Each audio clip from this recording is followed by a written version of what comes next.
how to make radium gin. Now, by radium gin, I mean by the time I finish, this is going to look like a radioactive liquid, but it's not actually going to be radioactive. However, I have to declare right at the beginning that I'm going to be using sodium fluorescent to dye it. This is a tracer dye. You've probably seen that sort of fluorescent current, antifreeze and things like that. And it's worth mentioning that although the data sheets for this, the MSDS sheets, indicate a very, very low risk of toxicity, there have been reported reactions of people taking anaphylactic shock reactions to this when it's been used medically. So this project is strictly for the medical fraternity and the engineering fraternity, particularly if there's an EpiPen handy, although there's a very good chance it's not going to be needed. Now, I was going to weigh this stuff out. I was going to weigh it with a set of drug scales to show you what was involved, but I don't think it's going to even register in those.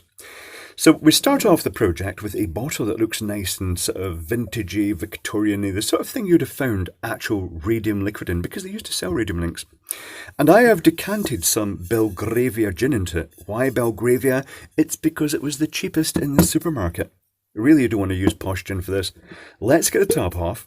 Kapop.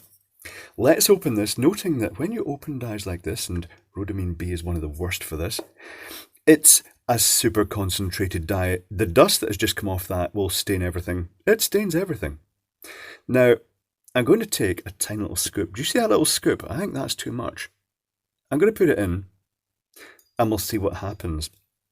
So I shall put the bung in here. Can you see what's happening in here already? It's totally going through that. I think that was way too much. I think I've just regretted my decision. That was actually way too much, but having said that, can you ever have too much? Well, yes, apparently. So let's check this out with ultraviolet light. Now I've done this, so I'm going to take, there's still dye in there and it's still dissolving. So the answer is, like, it's not even a pinch. It's literally the tip of a little screwdriver like this, just the tiniest little tip. Put it in tiny portions. Don't do what I've done and just make actual genuine radioactive gin by the look of it. So I'm going to turn the light off. I'm going to take the exposure off. Whoa.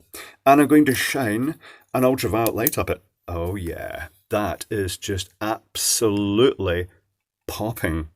So that's how you make your radioactive. Watch your eyes, the light is coming back.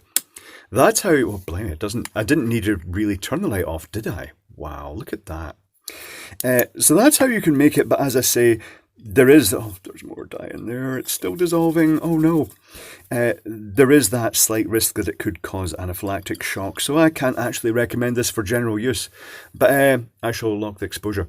But there we go, radium gin for the technically and scientifically inclined.